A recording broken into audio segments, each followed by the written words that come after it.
up, y'all? It's Peaches. Welcome back to my channel. It's your favorite nail tech, period. So look how cute and girly girl and just beautiful this set is. This client has not seen me since last year on her birthday, and you know, she had a baby. She's been getting short nails because of that, and she was finally ready to get back into the game. So I'm gonna show you guys how I get this really cute look. Of course, we use core white, and we also use Extra Kiss by Not Polished. And our subscriber shout out, it goes to So Lovely to Be Me. Subscribe since February 3rd. Y'all already know. Subscribe, turn on notifications so that way you know what's already coming. Listen, y'all already know what it is by now, okay? So like I was saying, with the colors, we're using core white and Extra Kiss by Not Polished, because it's not polished, it's not what, it's not nothing at all, okay? If you don't have Extra Kiss, you can also use Pinky Promise. They are damn near the same color. Yeah, so they are interchangeable. And as far as clear, I got my Young Nails Core Clear back on deck because the C&D, that was some bull, okay? So we're already prepped, primed, we're ready to go. I went ahead and did this video in a little bit of a faster motion. I did not cut anything out. I am showing you guys the process of application, shaping, and bling. Just because this look was so cute, I really did not want to delete anything. But y'all, when I tell you, people come to me for ombre all the fucking time. Oh, okay. I did not need to say that like that.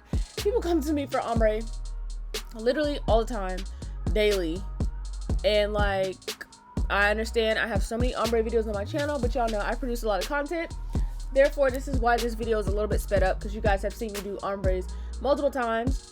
This one happens to be a pink and white. I suggested this color because normally, if no one has a color in mind or anything, I would just go ahead with Candy Yum Yum.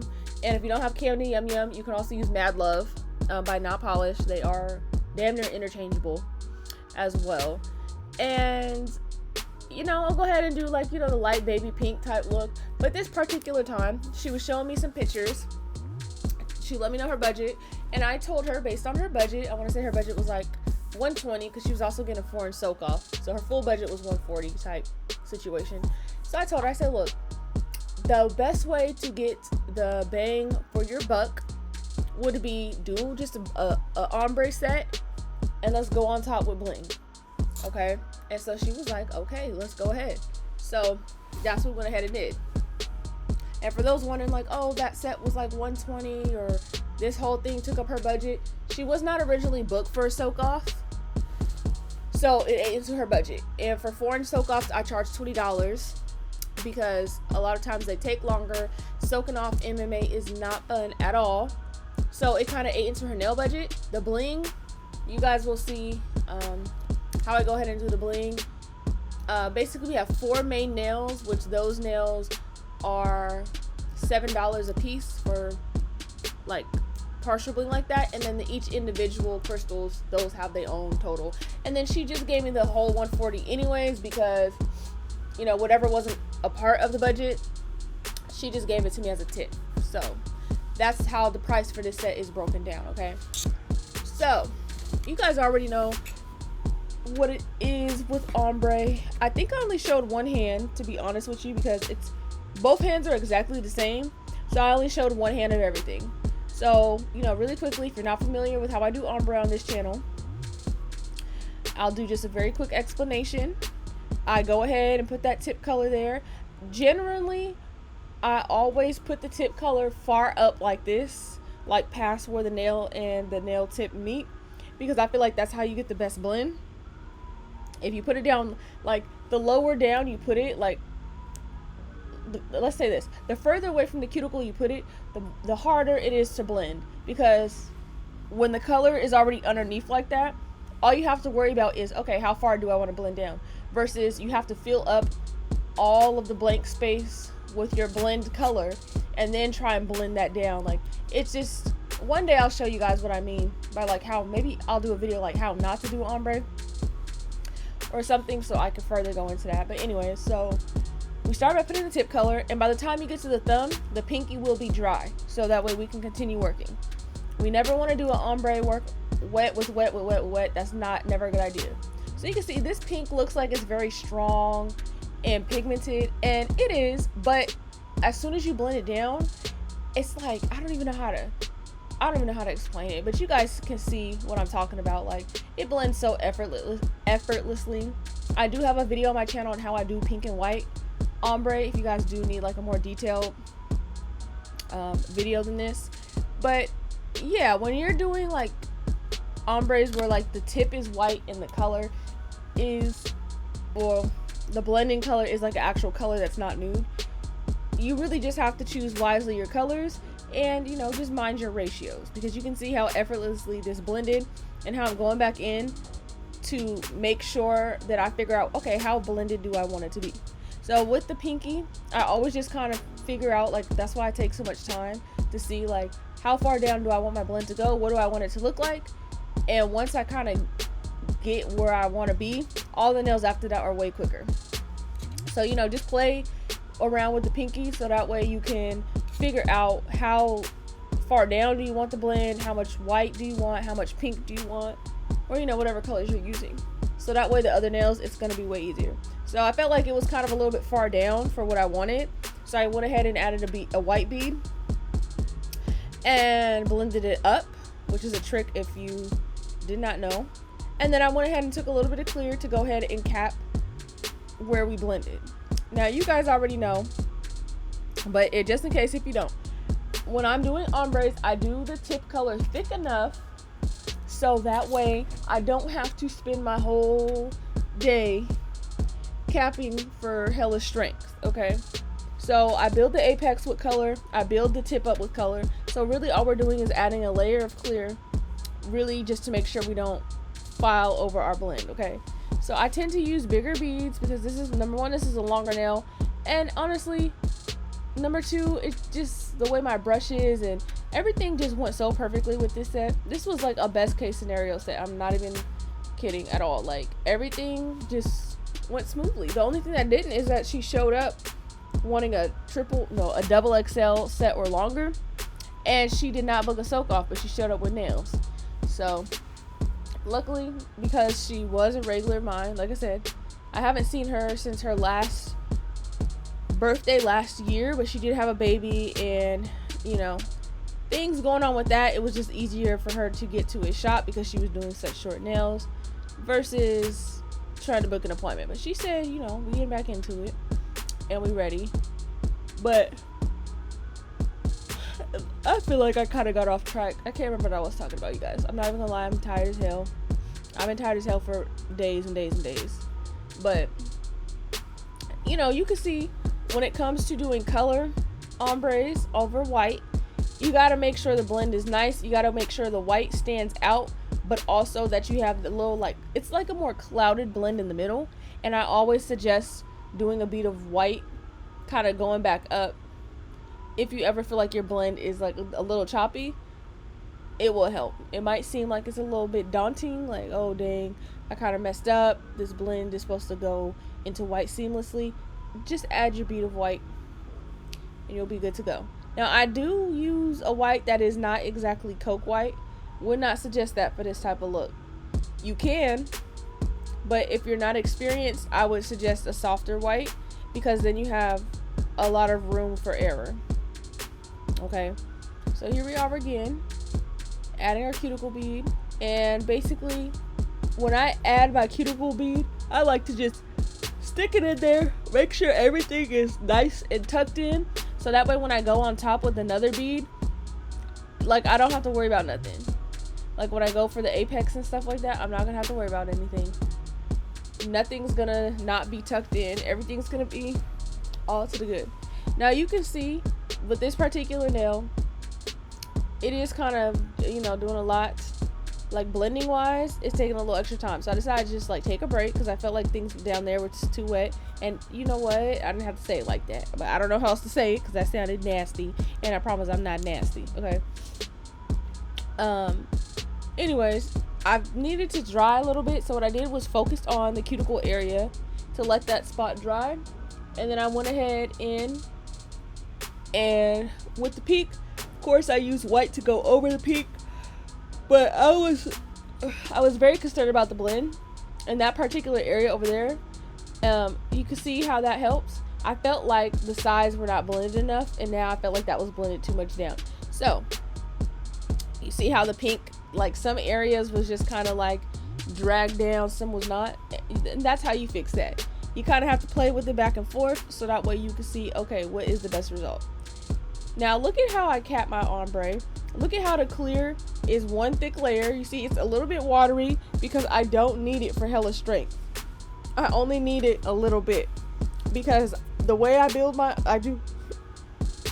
Damn, child, that hot dog is kicking back. I did not need to have hiccups like that. But the way that I go ahead and do my ombres is that there is strength in the ombre somewhat before I put the clear on. So my nails is not totally and completely dependent on having this capped layer. You know what I'm saying? And the reason why I don't do all the pink and then go back and start over like, ooh, do all the clear, is because it's not necessary. To be honest with you, I feel like it's nothing worse than feeling like you're doing multiple full sets at a time. Ombre can feel that way. Like, especially if you're first learning or if ombre is not really your strong suit. If you keep, oh, let me do one thing, let me do the second thing, let me do the third thing, it's just going to be so repetitive and it's going to be very scary. Like I said, especially if you're not really into ombre. So, I wouldn't really listen to too many people that tell you like, oh, bitch, why I just freaking cut my whole eyebrow? I sliced my eyebrow open with my nails. Oh my gosh, you guys.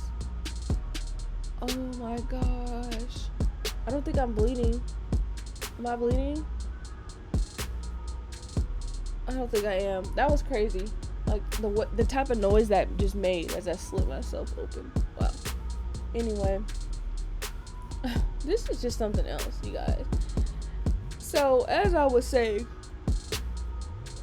it's not necessary to go back and forth so many times. Like the tip color, yes, you have to do that, and when you get to the end, you can start over. Just like I don't think it's a good idea to put the tip color on all 10 fingers and then start back over and do all 10 fingers and do it, because realistically that leaves you not a lot of control with that other hand. So if you put the tip color on all 10 fingers and the hand that you're not working on gets mushed or anything like that, you're gonna be like in your feelings in a crazy way, because that's not even necessary. But just finish off. I'm sorry, y'all. I'm so tired. Like, it's not even funny. I'm falling asleep as I'm recording this voiceover, but you know what? We gotta get a video out. I gotta do it. So, let's just move on. I cannot keep my train of thought correctly. I hope this is helping you guys. I know I'm kind of all over the place and here and there with this video voiceover, so I apologize. So with the thumb, you can see how I am making sure everything is built up there. You can see how the thumb kind of got dented right there. That's what I mean. If like you were to do all 10 and the other hand were to get dented multiple times like that, you would be mad, like very mad, because it's not always the easiest thing to fix right away. So, you know, that's why we'll just work on what we have at hand, and once that hand is done, then we'll move on. So for the thumb, I pretty much had a pretty good looking apex and all that, so I really didn't need to cap too much.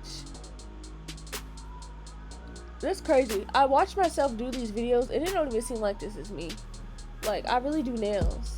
Like, I know that was hella random, but as I'm watching this on the thumb, it's like, damn, I really do nails. Like, that's really my job. That's crazy. Super crazy.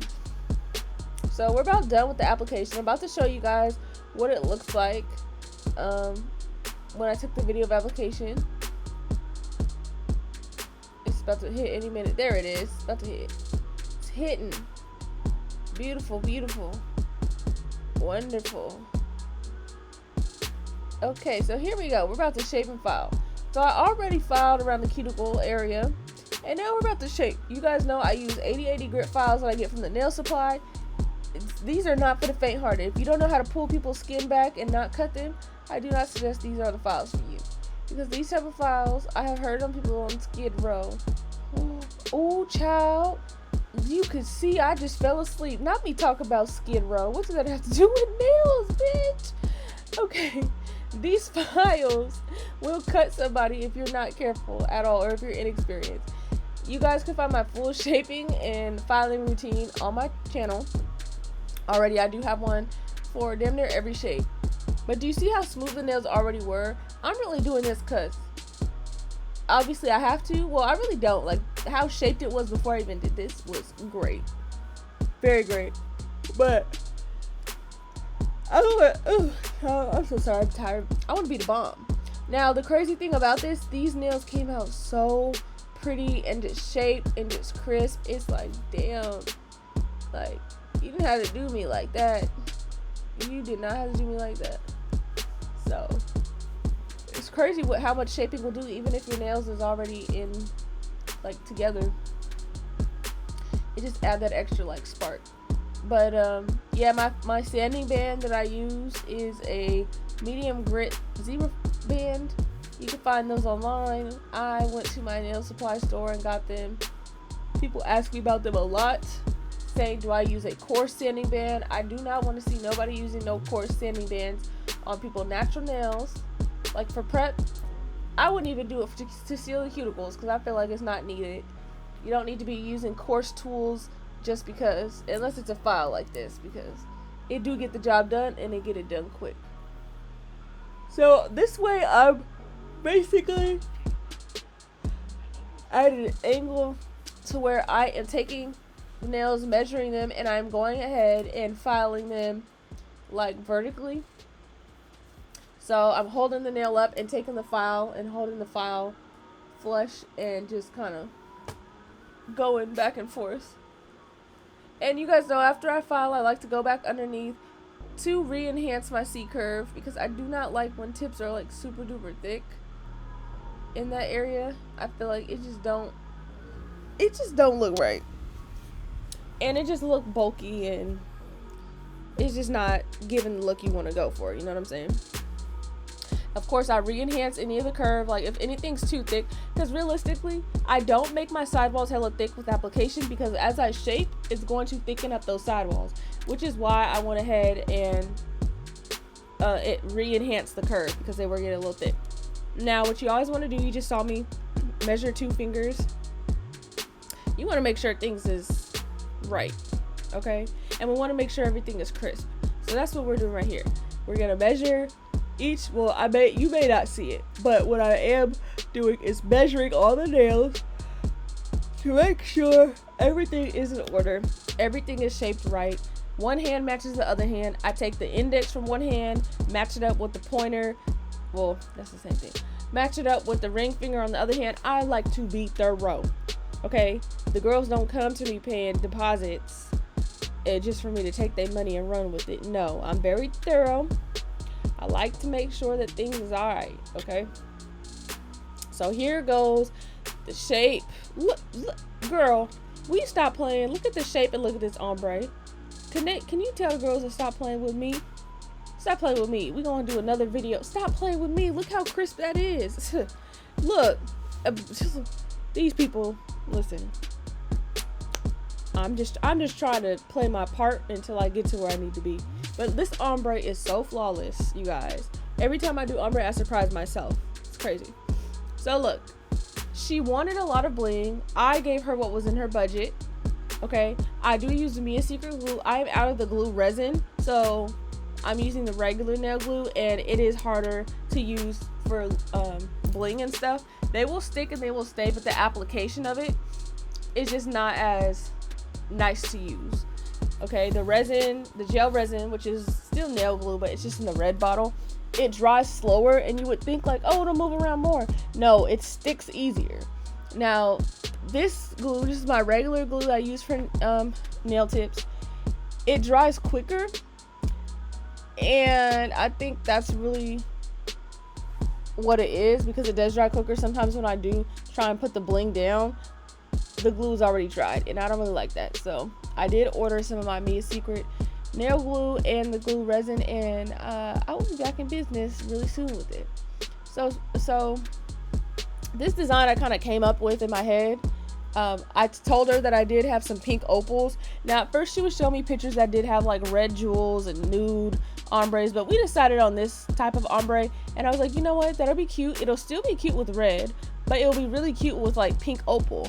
So you can see I do have some pink opal shapes. I do have some pink opal bling, and I just got those off of Amazon, believe it or not. You have to just really know how to look for your bling, read reviews, look at videos, because you can find some good stuff if you look well enough. Okay, so I did these designs on 4 fingers. This hand is exactly the same as the other hand, and then of course I did some simple, just one bling on the rest. Okay, so oh yeah, don't forget to comment, like, subscribe, turn on your notifications, because if your notifications are off, how the hell you gonna know when I upload? Okay, so we gonna ride the rest of this video out. We're gonna watch and see how I finish off this nail right here. I really appreciate you guys watching my videos and my channel.